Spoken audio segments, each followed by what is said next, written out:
for this episode, I know we're going to hit on, haughtiness, which is same thing as being conceited, right? Humility and shame. And there's a lot to talk about. Yes. People see these, people don't really understand what these qualities actually mean. Like a lot of times we only know from a superficial level. But I'm just curious, what interesting information did you research, did you already know, and you want to share with me and with everyone else? What's your perspective? At first, I didn't really know what haughtiness meant, to be honest. But when I started doing my investigation and looking more into it, I got the definition of it, or somewhat of a definition, right? It's like having a kind of pride, a kind of arrogance inside of you, especially if you're the one that has that haughtiness, right? It comes with a very negative connotation. That word is being like, being proud in the worst way, basically what haughtiness is. And of course, as we know, when you have that kind of pride, is technically a bad pride. But there's good pride and bad pride, right? We know that good pride is pursuing something to the best of your ability, but with confidence, right? We could get into that topic as well, but there's like a thin line between confidence and arrogance, right? Okay. But what I basically studied was more of the bad side of that pride, which is what haughtiness is about, right? Correct. And basically that bad pride is basically when you consider yourself better than others. And I saw when studying this trait, right, how that pride, that kind of pride, that type of haughtiness could affect many things in your life. And those one of these two things that I was able to investigate was how it can affect relationships, but also how it can affect your own peace. And one way it can affect your relationship is when you have family, right? We all go through troubles. We all have disagreements. We all don't see eye to eye when it comes to certain things, either politically, either religiously, either just about life, right? And that happens. But when you start to hold grudges and you're stubborn about things, is when this haughtiness, this bad pride of yours starts to affect this relationship between family members, and then it starts to distance people, right?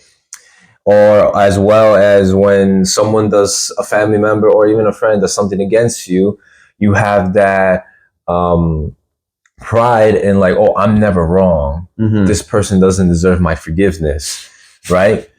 That's when you let that bad pride, that haughtiness get to you, right? When you believe, as an example, as if you're above the law. Okay. That's how I saw how it can affect relationships. But as it's affecting your relationship, it can also affect your peace at the same time. And one thing that I was able to look at was how little by little, having this type of pride will rob you of your own peace. How? When you start to feel jealous and when you start to compare yourself to others. And when you start to do these type of things, it's going to lead you to a chronic state of discontent. Ooh, I like that. Because you start, can you say it again? A chronic state of discontent. Okay, continue. Right? And when you're in that chronic state, it will enrage your pride to do things or to try harder on certain things, which could lead you to bad decisions. So obviously this can be with anybody, family members or friends. But when you have that bad pride and you see someone potentially winning in life or doing something better, you start to feel a certain type of jealousy because you're like, oh, I could do that as well, but I could do it better. And instead of like feeling content for that person, you start to feel a certain type of dissatisfaction with them, right? And then you start to feel jealous. You start to compare what you've done and what that person has done. And all those things that it's leading to eventually leads to affecting your own peace. Because now you're constantly thinking about, oh, this person's doing better than me. Which what I'm talking about connects to haughtiness. And so as an overall, I believe this is a very negative quality. I don't see much positivity in it because, like I said at first, there's a fine line between like confidence and arrogance, or confidence and haughtiness. But when I was studying it, I got to see how it can affect relationships, but as well, it can also affect your own peace in life. What do you think? So one question before I have a couple points as well. Okay. One question that you mentioned. So are you saying like someone can still feel conceited or haughtiness even if someone else is doing better than me? Let's say someone else is doing better than me in everything. Okay. Right? I understand your point that you mentioned that haughtiness can lead to other bad traits, right? Yes. But if someone else is doing better than me in everything, and I look at that, I'm like, I could do better than them or whatever. Can I still feel haughtiness even though they're doing everything better than me? Or are you saying that I'm feeling that because of haughtiness? Well, haughtiness it's basically pride, right? Right. You said it's a kind of pride. It's a kind of pride, right? Correct. So, and then it depends, I guess, how you view it. If you're gonna because seeing someone else succeed in life can also be a motivation. Correct. For you, right? Yes. But if you have that quality inside of you, I don't believe you're gonna see it as motivation. You're gonna see it as we probably would see it as motivation, but maybe like a bad type of motivation, which would all go hand in hand to, I believe, to a bad sense of pride where you consider yourself better than that person, right? Because when you look up to somebody and they're succeeding and they're doing better, you're like, okay, I'm going to try to the best of my ability to reach what that person has been able to reach, right? With my confidence. But when you have that bad pride, you're looking at to that person, you're like, I don't see them as a better version of what I'm capable of doing. I want to do better than them because I know I'm better than them. Oh, okay, got you. So not saying that type of pride can't lead you to a good outcome, but it's basically when you have that haughtiness inside of you. Not that it can lead to a bad outcome in your life. You could have success, but that doesn't mean you don't have that trait. Correct. So you basically you're also kind of saying it's like even if that other person is doing better than and everything in you in life, you could still feel haughtiness because you're right. Maybe from my perspective, because I have haughtiness, I could start making up excuses in my head saying, actually, to me, they're not so successful. I know I'm better than them. They're inferior to me. Maybe they look better because they had an opportunity in life or someone helped them. Right. So maybe I can start making up excuses for that person, but I'm always thinking I'm better. Right. It's like you seeing yourself as a superior and seeing the other person as an inferior. You know, for many that might work. Yes. That might be like a great motivation, but it could lead to a great motivation for you, but it does come with like negative traits in a sense. Like baggage. And it can affect you in other aspects of your life. Just as I mentioned, in relationships and in your own peace. 100%. Yeah, I definitely agree with you. You also mentioned another point, and I'll connect it with what I wanted to say. Okay. But that was actually a very interesting point. I think it's important people know that. Because you mentioned some stuff and I was like, oh, but does that make sense? But it does 100% make sense now. But you're right. Haughtiness is the root of a lot of other low-level bad traits. That's a good way to put it. It's the root of it. It's the root of like a lot of other bad things that could potentially lead to. That could lead to, or maybe a haughtiness is just a side effect. Again, there's different ways on different perspectives on how we can look at it. Right. And of course, I would say, especially the big three monotheistic religions, right?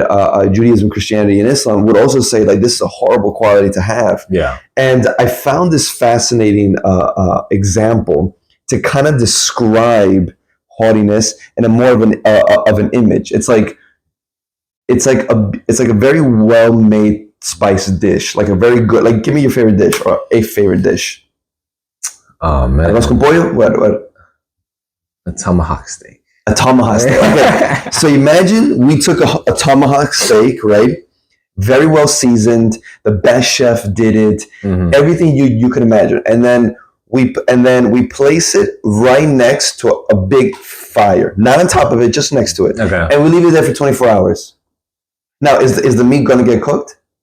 Fully? No. 100%. It's going to get cooked. Oh, well. Is eventually? Oh, it's on top of the fire? No, it's like literally the fire is right here, and it's right next to it. Let's say. Actually, let's make this a little bit easier. Okay. So let's say it's already cooked. Okay. Let's say the tomahawk steak is cooked already. There's a big fire here, and I put the steak right next to it. It's not on top of it. It's next to it. It's gonna accumulate the heat. The heat's gonna go into it, right? Yeah. The heat's gonna get. And if I leave it there for 24 hours, well, what's gonna happen to the steak? A burn. It's gonna get burned. So this beautiful, amazing, awesome steak that you wanted to eat and you want to enjoy eating, this tomahawk steak that was well seasoned, it's cooked by the best chef. Now it's completely burned. It's gonna have a burnt taste and bitter, and you're not gonna be able to eat it now. Yeah. So haughtiness is like that as well. Interesting. Okay. You could be a person that has a lot of wisdom, very intelligent, and have done a lot of good things in your life, a lot of good deeds. But when you mix it with haughtiness, at the end of the day, all the good things you've done become this bitter, burnt taste, and it's not. You can't eat it. You can't enjoy it anymore. So the haughtiness is the same exact thing, right? Now, what's fascinating, and I first wanted to know, where does haughtiness come from, right? Like psychologically, maybe scientifically, like where does this trait actually come? And I actually found like 10 different theories of where haughtiness can come from. Like, how does it develop in a child, and how does one get that emotion, that feeling? Now, the book you bought me, which I've spoken about before, which is The H Factor of Personality. So that book, right, uses the test, the 𝘉𝘳𝘰𝘛𝘢𝘭𝘬 test. The H, which is the first letter, stands for humility/honesty. So if your H is very low, you're going to get that. You will have most likely that personality trait. But the way you get that trait is, it's called the biopsychological model, which the whole book talks about, that basically your personality is 2/3 of your genetics and 1/3 environment. Yeah. But then I found other two fascinating theories of how people can get this emotion. One is the evolutionary psychology theory by Dr. David Buss, very famous evolutionary psychologist. He basically says that this haughtiness was basically just a survival mechanism that us humans developed thousands of years ago. Okay. And basically, when the human, at whatever point we want to say that the human race started, he basically says, again, this is what he says. Okay. He says that if someone displayed haughtiness, or they were conceited, right? If they show this superiority complex that I'm superior than everybody and I'm Superman, right? Yeah. Basically, by them showing this to their society, they had better chances of having a mate to reproduce and have more kids, better resources, and better social standing, because you were intimidating and you looked smarter and better. So you were more attractive to everybody. And the last one is the social learning theory. Similar to what the book said, but basically, haughtiness can be learned. It can be learned as a child, right, through observation. And of course, you imitate your peers, your friends, or your parents. Yeah. And if that behavior is not checked and is left alone, it becomes ingrained in the child, and the child is raised with that. Right? So that's why they say a parent, and you know this because you're a parent, all about what are you showing to your children? Yeah, lead by example. Lead by example, because they're going to copy that. Yeah. So the social learning theory would say that. So again, there's different ways of, and I want to hear your thoughts on this before I mention other things. Okay. But this is just a couple of different theories on how people are raised or get to this emotion of haughtiness. I see how back in the day, how having this haughtiness could definitely lead to like more resources, or having a better, being like a leader in a sense. Correct. You were like the leader. Yeah. The leader, because you had to have some type of which could be in connection with confidence. You have to have some type of confidence, some type of arrogance, I guess, to be able to lead others. But you also had to survive. I don't know if we're talking about those times. Yeah. But you also had to survive as well. So you kind of needed that. And sometimes people tend to like listen more towards those the confident leader. The confident leader, because they know what they're doing. I feel safe and protected under them because of the type of person they display to be. Correct. So I could see that. The only thing is, I get it with the H book, how 2/3 is part of your genes and 1 is environment.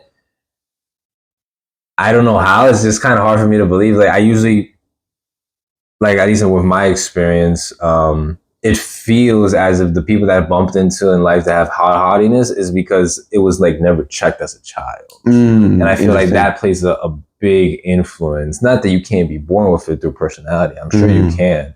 But if it gets checked, I feel like it wouldn't be so high in your life or so prominent, that quality, if it's checked. Or we can also say, I definitely see what you're saying. We can also say that maybe the reason you were born with it, like your genes, right? Because your genes is a mix of your mom and your dad, right? Maybe they have that emotion as well. Maybe they're also haughty. So when they saw it in you as a child, it didn't bother them because they're like, yeah, this is how I want to raise my child. And they're confusing haughtiness with confidence. Yeah. Because again, there's different levels of how much haughtiness you can have, right? Yes. So maybe for your parents who do have haughtiness, maybe different levels, they're like, no, this is fine. I want my child to be confident. I want them to be like this so they can be a leader. Right. So they didn't check it because maybe their parents never checked it. And it's just a cycle. A chain. So, but just because also something was good back then doesn't mean it's good today. But it is interesting to see that maybe there was a positive side to being haughty, right? I thought that was interesting when I was reading what Dr. David Buss had to say about that. But being haughty is also like a slippery slope. Yeah, I was gonna say the same. It really is a slippery slope. Because I actually and I read it actually from this book here. Okay. Right. The book is called 𝘉𝘬𝘰𝘛𝘢𝘭𝘬, The Way of the Righteous. Okay. And they wrote this, and I wrote it down. I thought it was just this is how slippery slope haughtiness can be. It's like if a person is haughty with their wisdom. Give me a second. If they're haughty with their wisdom, their good deeds, right? What can then happen is a whole psychological thing where they're going to start to degrade others, like bring people down, yes, right? In their heart and in their mouth, either one or the other or both. So maybe some people who have less haughtiness, maybe they are confident, but they feel it only in their heart, but they're not saying it out loud in their thoughts in their heart. Okay. They're like, I know I'm better than them. I'm going to show it, but they're not going to say it. Yeah. But maybe you have a higher level of haughtiness. Not only are you thinking it and feeling it, but you're also going to say it. And the whole expression, in Spanish, I actually forgot how to say it in Spanish, but it basically is whatever you say, lo que te sale de la boca es lo que tienes en el corazón. Okay. There is, of course, it's not 100% true, but there's some truth to it. Whatever you say, a portion of it is coming from the heart, right? So they're going to start to degrade others in their heart and their mouth. They're going to see people as small, inferior, as you mentioned. They're going to start to praise themselves and see themselves as, and they're going to see themselves as like all my actions and my thoughts and my feelings, right? They're all superior to everyone else. And I am justified to feel this way. And that's completely good.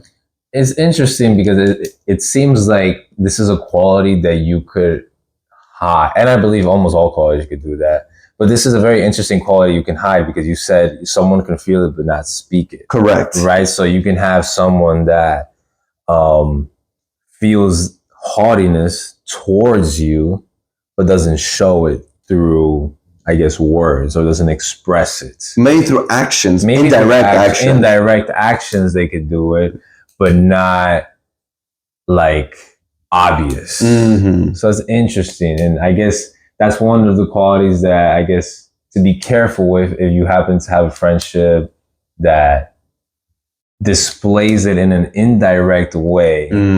So something that I feel like to look out on. 100%. And I guess it can also have a positive side.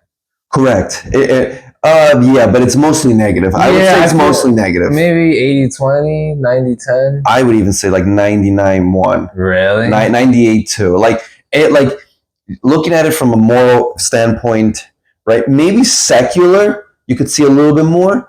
But from like a moral, ethical, or a spiritual perspective, right? And again, I think every, or maybe almost every religion would agree with me that this is not a good quality to have. 100%. Like the book of Proverbs says again and again, like Proverbs 16:6, where it says like being haughty is an abomination to God. It says it's an abomination. And you know what's interesting? The word abomination, like a horrible thing, it's abominable. Yeah. Right? In the Hebrew Bible and the Jewish Bible, right? The Torah and stuff like that. 3 times that, I mean, there's 3 different things where that word comes out. Abomination, haughtiness. Okay. Being conceited, that's one of them. Okay. Idol worship. Okay. Right? And when you have like certain immoral relationships. Okay. Right? Like if you're sleeping with certain people that shouldn't, like your mother and stuff like that. Okay. Like the immoral, illicit relationships you shouldn't have. That's an abomination. Abomination with that. Idol worship and haughtiness. So they're all like at the same level. That's how bad God sees this. Interesting. Because when you're haughty, you're going to start treating other people unfairly. And if you start treating other people unfairly, what comes with that, right? Other than other bad, low traits. But if you start to treat others unfairly, right, you can justify treating people unfairly physically, emotionally, and then it's just a cascade, a slippery slope that we want to be careful with. Interesting. It's interesting how you mentioned it's an abomination. So, in a sense, because all the other 2 things that you mentioned about idol worship, and the immoral relationships, the more extreme. Let's just put it that way. The more extreme, all actions, which haughtiness could be an action, but is a trait in a sense, and it's very interesting how it's up there, meaning probably one of the worst qualities or traits a human being can have. Correct. But talking about the worst, I think, in my opinion, there's also one of the best. Haughtiness? No, one of the best traits you can have. Okay. And I don't know if you want to talk about humility. Which is the other H. At the other opposite end. Right. Okay, you're cool. So haughtiness is one of the worst qualities you can have. I believe, I don't know if any Bible or religion teaches this, right? But I believe humility is probably one of the best qualities to have. 100%. One of the best traits, right? So when I was looking into humility, it's basically humility is having a realistic view, a feeling or an attitude that you have no special importance. Nothing that makes you better than others. It's basically, like we were talking before, having pride, but having a lack of pride in a sense, right? Not having that bad pride, having that good pride.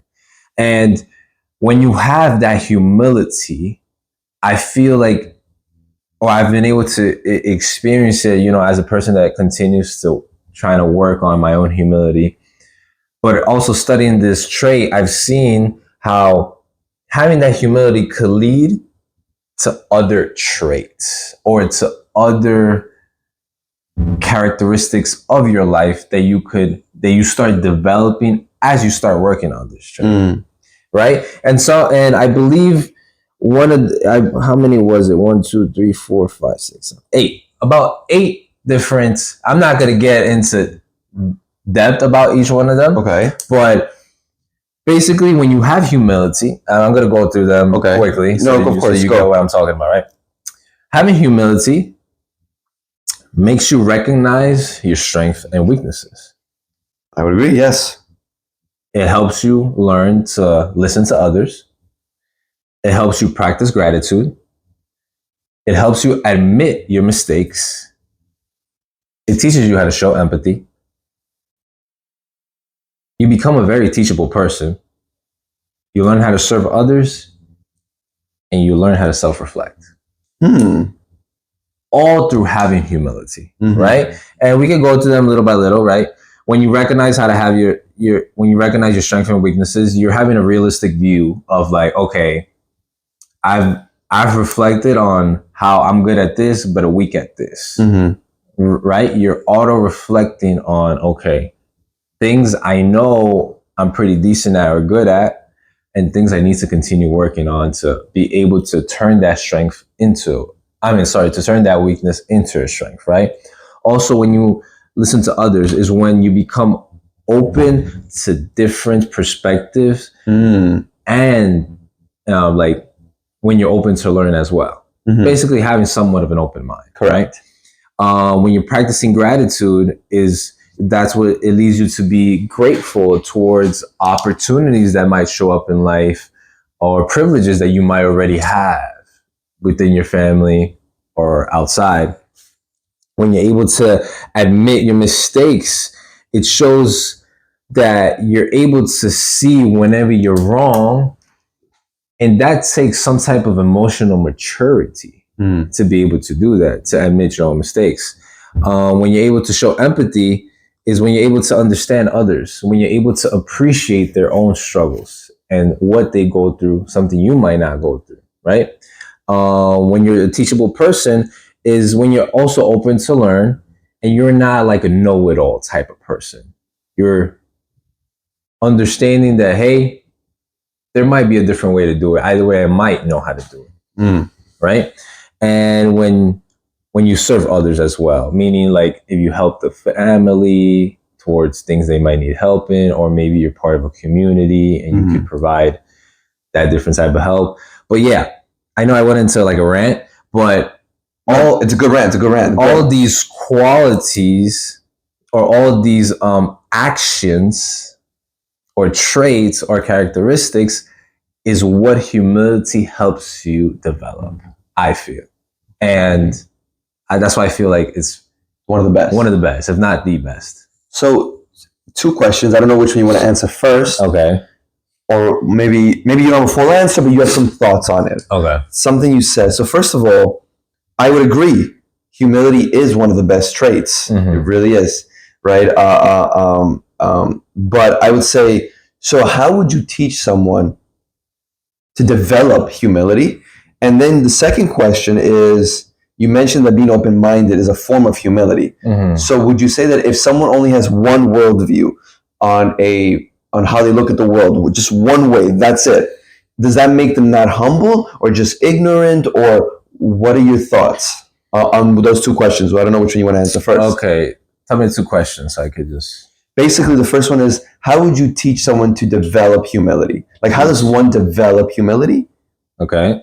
And then the other one is, if someone has only one worldview, okay, on whatever subject, theology, religion, politics, money, whatever, but they only have one worldview, that's it, they're stuck there.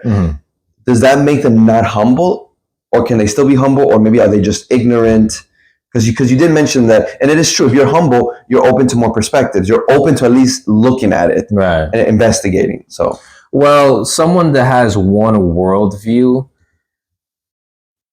I believe they could potentially, maybe you could challenge me on this, be narrow-minded on the way they look about things, right? Because life isn't as black and white as you might want to see it. Yeah. It's very gray, right?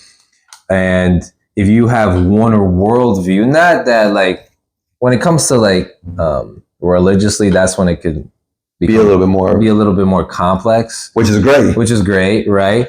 But when you're open-minded to be able to listen towards others and challenge yourself, and realizing, because when you're open-minded and you challenge yourself, you're putting yourself in a territory where you could potentially be wrong about something. So you're putting yourself in a sense in a dangerous territory. Not that it's dangerous, because it could be also a very good territory. Just for a lack of word, you're putting yourself in a dangerous territory where your mind could be changed, right? Unless you feel very confident about what you've been able to study and you've came with proof and evidence, right? But if you only have one worldview and you've closed it down and you've negated to have an open discussion or challenge yourself into listening towards others and their perspectives and their challenges and their struggles on certain things, I feel then that's not that you can't be humble, but then there's in that category of humbleness, in a branch of it, you might be lacking when it comes to like listening towards others, or also be teachable, because we can all learn from others, even if they're from other backgrounds or religions. Of course, yeah, we can always learn. So I feel like not that you lack humility, but maybe there's a branch of humility that you could potentially not be so abundant in, right? Because I believe that humility is this one big trait, and then it branches off to other things that it can help you develop more humility. And if you're narrow-minded like that and you only have one worldview about things, then I believe then there's certain branches of humility you might lack in. Gotcha. Okay, no, that definitely, that's an interesting answer. I can definitely see that. That's one. And when it comes to teach humility, that's a very interesting question. I haven't really thought about it, but I think the first thing that comes to mind, I feel like I've said this before, it's, you obviously have to teach through example if you're trying to teach like your kid, what humility is. But your question is, how can someone learn? How can someone learn humility? Like, let's say you're not the father. Like, how would you teach them to be humble, or like at least maybe, I don't know, practical tips or a mindset change or something that people can start to implement to, hey, I want to start working on humility. Again, I'm not asking for like a 30-step plan, like on how to get there, right? But at least to push them towards humility. I think religion is a great thing to teach humility. Interesting. My answer is different, but I like your answer a lot better. Okay. I think religion is a good thing because it'll teach you stories. You'll go through certain lives that other people live through, and you can learn from that. Correct. Yeah. That could teach you humility. And I guess if you want to teach someone, or if I want to teach someone how to gain what humility is, then I would have to break it down in these like aspects in these branches of what humility is and how can you acquire those. And once you start acquiring each aspect or each trait, then you are obtaining humility as well. Got you. Okay, that's what, I don't know if your answer is different or how you see it. No, 100%, and I would agree. It's interesting in the Hebrew scriptures, the Jewish Bible, the Torah. It mentions that the most humble person that ever existed. It says, let's see if you remember. Moses. Yeah, you got it. Wow, smart boy. No, you're 100%. He was the most humble person that existed and that has ever existed. And also, a humble person doesn't have to say they're humble. Or just show through action. No, if someone's humble, they say, "Oh, I'm a humble person." You're not humble. You're not a humble person at all. It's like you don't say it. If you're humble, you don't have to say it. If you're good looking, you don't have to say, "I'm good looking." No, right. People are gonna tell you. Exactly. You have to wait for others to tell you. 100%. Or it's for someone else to acknowledge, "Oh yeah, this is a humble guy. This is a humble person." But yeah, I'm humble. Like, no, then you're not a humble person at all. The fact that you have to say it, or like, I'm really rich, guys, it shows insecurity. Like, you're probably not so rich as you think you are. Yeah. Right? But no, Moses was the most humble person. He showed it through his actions, right? Yes. I was going to say, again, there's different ways of teaching humility, right? One way that I've heard it before is by different psychologists is do something hard. Challenge, learn a skill, learn a new sport, fighting, like you're just getting into boxing, right? And what you told me is very difficult. And when you do something hard, it humbles you. That's so true. Because you're challenging yourself. You're challenging. You're failing a lot, right? How do people become humble, right? It's, let's say, because there's two ways of someone becoming humble. Okay. Right.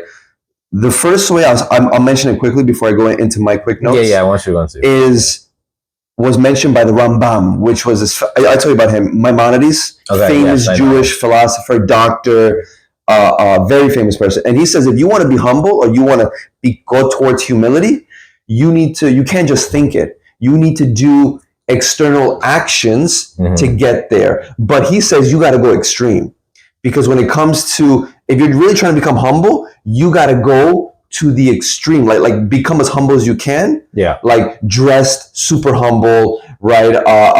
Put yourself in situations where people are better than you, where people are smarter than you, more intelligent. He basically says go to the humility extreme. Like don't be in the middle or in the haughtiness. Go to the other extreme. Do actions. Put yourself in situations that you are not the best. You're not the alpha dog. You're not there. I like that. And then what the psychologists say is kind of the same thing, but they're really saying, because what the Rambam is saying is you need to start it. You need to do something so you can start to get humility. While the psychologists are saying just, put yourself in a situation, right, where you have to learn something completely new, right? And we could even say that's the whole point of humans, to better ourselves in everything, spiritual, physically, mentally, philosophically, intelligence. But if you're going to perfect yourself or be better at something, at a skill, you're going to fail a lot. And through that failing, because other people are better, or you realize, hey, I really suck at this, or like I'm really starting from level 0, it's like by default, it's going to humble you. So through failing, you gain humility. Yeah, but not just normal failing, like hardcore failing. Right. I even heard someone, I mean, this might be extreme, but I forgot who said it, but someone said like, hey, if you need to get humble, have someone punch in the face really hard. Right. And don't fight back. Don't fight back. Or like get punched in the gut. Don't fight back. Just get punched. Now, I think that's a little extreme. Like, I don't think you actually have to do that. It kind of reminded me of, like, because you mentioned how I'm in this boxing. I don't know if you remember, I've told you, like, I want to get knocked out. Like, you've told me that. Yeah. Mike Tyson, please come. Right. Because I feel like, obviously, maybe it'll humble me, but it'll get me like, whoa, I'm not the strongest guy. I'm not the most skillful guy, and I'm not. But it'll definitely put me in a situation where, like, okay, I got to wake up, right? But it's interesting because you said how when you challenge yourself, put yourself maybe in different sports or a skill, and people are better than you, it will humble you. If you're constantly playing a sport or doing a skill and you're constantly around people that you're better than, you're always going to think that you're the best. Correct. But once you put yourself in a situation where much people are better than you, you'll realize how you're not that good. Yeah. And I feel like we said, through that failure, either that being a small or big one in your life, that will teach you humility. So I like that point of yours. No, I'm glad you expanded on it. And it's also interesting because it's true. Because according to, like, for example, like in a spiritual perspective, if we look at it, right? If we have a humble person that does like a small mitzvah, a small good thing, and then we got someone who's haughty but does something huge, like he gave $1 million to charity, but then let's say this poor person gave 2 cents, right? In front of God's eyes, the small deed of the humble person is 1,000 times better than the huge, beautiful, amazing thing that the haughty person did. The Bible talks about 100%. Yeah. But it also reminded me of the 7th and 8th level of giving charity. I don't know if you remember the 8 levels. You've taught me. I don't remember all levels, but yes. But I'm only going to talk about the 7th and 8th quickly. Okay. Before I go to my last point of humility, which is this. So in Judaism, right, the Rambam, whatever, with scripture and stuff, he basically breaks down that there's 8 levels of giving charity, right? The highest one is 1, the lowest one is 8, right?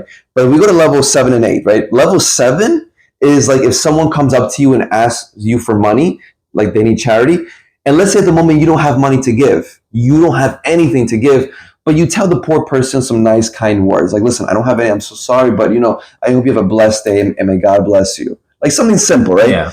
The 8th level, which is the last level, and it's not a good level, is if like someone asks me for money, but I really don't want to give it, but I give it, but I do it in a bad way, and the other person realizes it. So I could have given the person $1 million who asked for money, but I made them feel bad, or I embarrassed them, or like clearly it was obvious I didn't want to do it, even though I gave $1 million and it changed probably their life and the entire family's life. It doesn't count. Versus the 7th level is I didn't give any money. I just said some nice words words of encouragement, and that's worth more than the $1 million I gave, but I gave it in a haughty or in a very bad attitude. Interesting. Right? And I think the last thing I'll mention about humility, and I want to hear your thoughts on this too, is we also want to be careful with being humble versus going into depression or like you having a low self-esteem, right? Because you want to be humble, but it doesn't mean you want to have low self-esteem, because having low self-esteem can get you into depression and affect many different parts of your life. So I actually wrote down, how is it that you can stay humble without depressing yourself or bringing yourself to low self-esteem? And I got these steps, again, from the same book that I mentioned earlier, 𝘉𝘳𝘰𝘛𝘢𝘭𝘬, this famous Jewish book based off scripture and stuff like that. And it basically is 10 steps. I'm not going to go into all the steps. Just quickly, these are 10 steps, right, to help you stay humble, which is the most important thing. You want to stay humble, but don't go into depression. Don't think that you're the worst piece of crap ever. Because you thinking that you're the worst piece of crap ever does not translate to you being humble. They're not the same thing. They're not the same, yeah. So the first one is recognize your strengths and limitations, which what you mentioned earlier. Number 2, practice gratitude because it shifts your focus from pride to thankfulness. 3, respect others' worth. You mentioned already. 4, seek personal development, seek growth, because you never stop growing. Of course. Avoid false humility by acknowledging them with a sense of gratitude, responsibility. Number 6, embrace constructive criticism. Embrace it. And the reason people don't embrace it, and you've spoken about this in another podcast, but people don't embrace constructive criticism, either one, because they're not confident in themselves, or they feel threatened by it. 7, be kind to others, be generous. 8, maintain a balanced self-view. 9, reflect on your purpose, because when you reflect on your purpose, you can stay humble and realize what you have to do. And last but not least, practice self-awareness. So if you follow these steps and you really find out what they're about, you can stay humble and not cross into depression and thinking that you're the worst. Because people think, I'm humble. That means I need to think that I'm the worst human alive. I'm worth nothing. But that is not true. That is very true. I felt like in my life, I try to work on so much like humbleness that I kind of fell into that point where people will start to overlook you, or people can potentially compensate you, like in a job or in an activity, because look, he's just gonna agree with what we say. Yeah, he's a follower, not a leader. He's a people pleaser. Yeah, he's a people pleaser. So it's like, it's okay. Like they don't have that much confidence. They just gonna go along with what I say. So that is very true. It's good to have that humility, and I feel like it's one of the most important qualities. But you have to make sure you don't fall into the trap of being too humble. I don't know what other word to use, but I would into the trap of being too humble, because when you're too humble, naturally, when you're amongst others, people will see you as a person with low self-esteem, and whatever you have to say isn't so important. Yeah, because you're not really putting yourself out there. You're not standing out, which is one of the points we talked about earlier, and you just mentioned it. Recognize what are your strengths and what are your weaknesses? Yes. Right? Only because you recognize that you're good at something doesn't mean you're not humble. You're just seeing that this is something I've worked on and I've gotten really good at, while this is my weakness. That's what keeps you, in a sense, balanced, where you're humble and you're not too humble, but at the same time, you're not, what's the word? You're at the right level of humbleness? You're not haughty. That's what you're trying to say. I was trying to remember the first word we talked about. You're not haughty. You're not too humble. You're just humble. You're just right in the middle. That good balance, right? Yeah. Where like, I'm confident about what I could do, but I can also see that I need to work on a few things, and that I will keep that same confidence to work on these few things. Therefore, I don't fall into the place where people overlook me, and I don't fall into the place where people potentially hate me because of how I portray myself, how I look at others as well. Beautiful. So, beautifully said. Also, when you talked about that false humility, I feel like a lot of people have that. And what I wrote down is, false humility is a twisted form of pride. Yeah, it's like, I love that. you're trying to like show that you're humble, but you're really not. In a sense, like you're just speaking it. You're trying to trick others and maybe even yourself, basically. Right, yeah. Exactly. Yeah. So that was a good quality. I feel like it's one of the best, but it can have its good and bad. Maybe just like any quality. Correct. Yes. Which leads to shame. I feel like shame is an important quality as well. 100%. It just doesn't sound nice. Correct. Right? Yeah. Because there's like that famous expression, oh, take the walk of shame. In a sense, yeah. Right? It doesn't sound nice, but it could be important as well. Correct. And shame, from what I wrote, shame is a feeling of embarrassment or humiliation that arises from perception of having done something dishonorable, immoral, or improper. Yes. Right? So usually when you have that feeling of shame, it's like, oh, you're embarrassed because you either did something you weren't supposed to,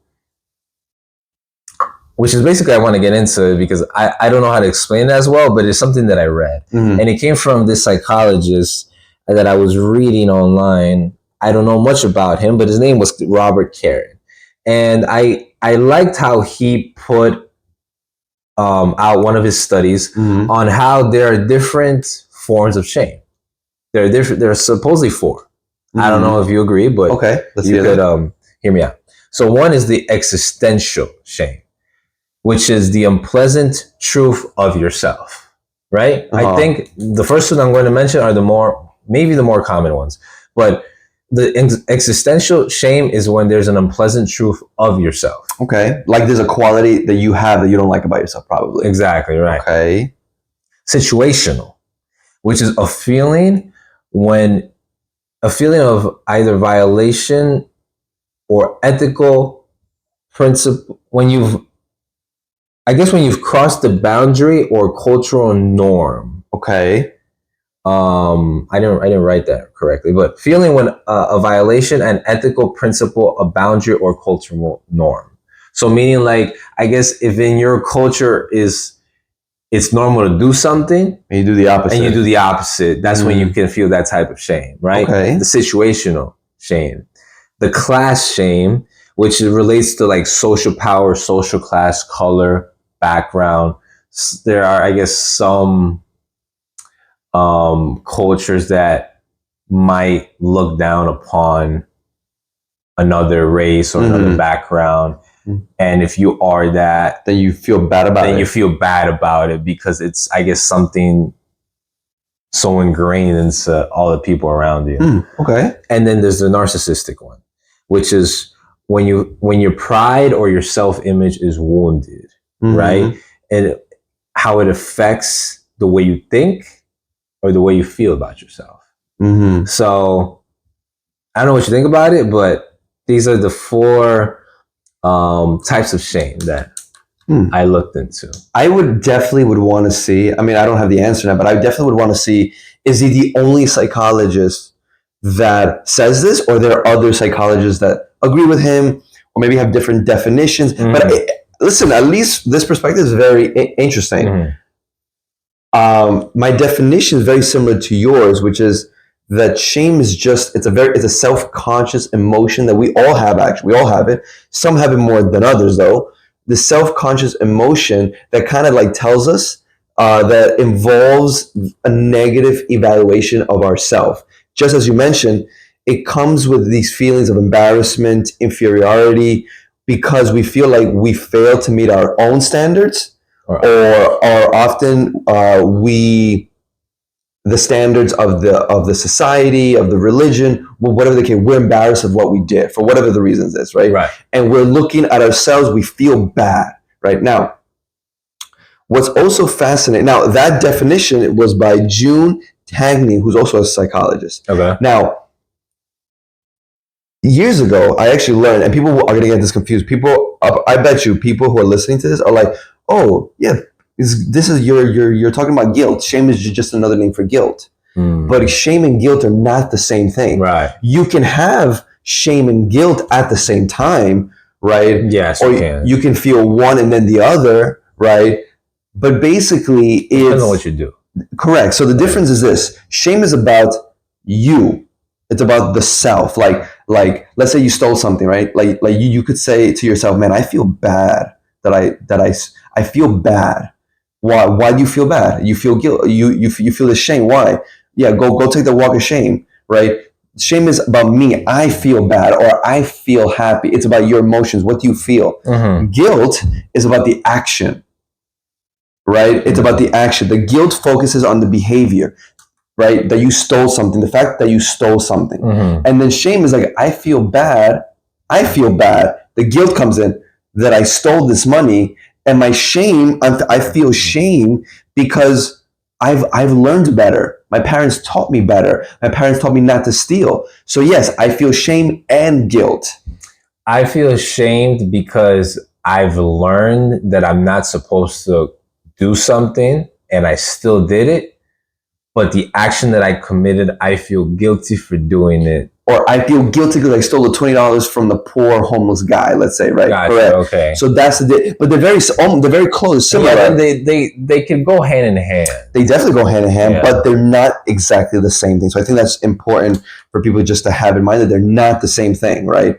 But shame and I wrote that, is a catalyst for personal development, right? And right, when you do something bad, you feel ashamed. Yeah. You feel like, oh my God, like your conscience hurts, right? Right now, right, according to for example, and I'm going to take it from two different perspectives. According to Judaism and Christianity, they have very similar thoughts about this, right? I wouldn't say exactly, but very similar, that God input shame into our consciousness, into our mind on purpose.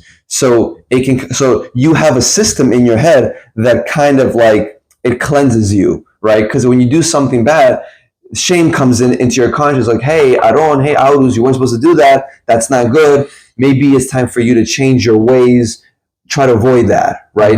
And shame is a process of teshuvah, which obviously you know what that word means, is repentance, right? Because the way you repent, the basic process of repentance from a spiritual perspective, it really boils down to when you commit that bad deed, you got to feel remorse. You feel shame of what you did. I feel bad. You got to feel that. That's a normal feeling to feel that. But you don't want that feeling to be there forever either, because then you're going to fall into depression. Yeah. And then you're going to fall into a state of like, I'm not worthy of anything. God is going to hate me. So if everything I do is bad and God is going to hate me anyway, and I'm so bad, I might as well not do anything good because I'm going to mess up anyway. So true. It could fall into depression, but keep going. But that mentality, right, is also false. The fact that like, oh, I'm going to mess up anyway. Why am I going to do anything good? Right. And I already made 50,000 sins, big and small. So I can't repent. I can't do anything good. I might as well not do anything. That's also false mentality, right? You got to be in the middle. It's always about being balanced, right? But so you've got to feel remorse. then you want to tell God basically like, I don't want to do this again. When I committed that wasn't really me. I am better than that. And then you confess to God through prayer. Like that's the base from a spiritual perspective. That is like the basis of repentance. But the first step there is having shame, feeling that remorse, feeling that regret. You feel guilty. I have that shame and I don't want to do it again. That feeling of shame should, in a sense, if you have it balanced, push you to do better. Correct. Right. Because when you, like, as an example, when you're a parent and you're teaching your kid, there are moments where you're going to have to, in a sense, shame them, right? I don't know if that's the way to put it. Say that part again. Where you're gonna have to not shame them, but like they did something incorrect that they weren't supposed to do. They didn't follow the rules. You corrected them, and then they'll feel that shame. Naturally, I would assume they would naturally feel that shame because it was taught to them to not do it, and they still did it. But you correct them, and then they feel that shame. But to a balanced extent where you understand, or where you make the other person understand, hey, you feel the shame right now. I understand, and you have to do better. But in a sense, like, you can't let that shame lead you to a low part of your life just because, in a sense, you've done it multiple times. And you did mess up. But that shame is supposed to help you to do better. Correct. Not to keep you down. Correct. Right? Okay. So that's how I'm understanding it. That's exactly correct. Now, the next thing I'm going to say, it could be debatable, but I thought this was a fascinating perspective. That basically, for you to have shame, you have to have intellect. And to have intellect means you have shame. I'm going to read you a quote. Yes. I'll read you a quote so you can understand. Again, it's from the same book. Haughtiness, page 143. I'm not going to read everything. There's just one quote. I thought it's fascinating. It basically says this: intellect is shame. A person's sense of shame is derived from his or her intellect. It is an expression of humanity's understanding of the situation they are in. And shame is intellect. To the extent that a man or a woman feels shame, can their level of intellect be known? In other words, this is the end already. The higher the level of one's intellect, the more they can sense the degree of shame that should be felt in any given situation. One part here that blew me away is basically to the extent that a person feels shame, however much shame you feel, that basically can tell what level of intellect you have or is known. In other words, the higher the level of your intellect, the more you're basically going to feel the shame. The more he or she is going to sense the degree of shame that should be felt in that situation. So the smarter you are, in a sense? Maybe you could say smart, but I would basically say the more knowledgeable you are. The more knowledgeable, right. Or the more you've learned, right? Again, just because you're intelligent doesn't mean you know everything, right? The more you've understood. The more you've learned, the more you've acquired knowledge. Right? Because there's people out there who are not trying to learn, who are not trying to better themselves. Yeah. But you can have someone who is super intelligent, right? And you can also have someone who is striving to learn more and to gain more knowledge, but it doesn't mean that they're the highest level of intelligence or they're as or more intelligent than the first person. Yeah. But basically, there is a connection between how much shame you feel when you do something wrong and your intellect. A lot of the times, right? And again, I don't want to overgeneralize, but maybe a lot of the times people who are not raised in the best situations, they didn't learn as much about being moral or ethical, right? And they're like, screw the government, screw this person, screw that organization.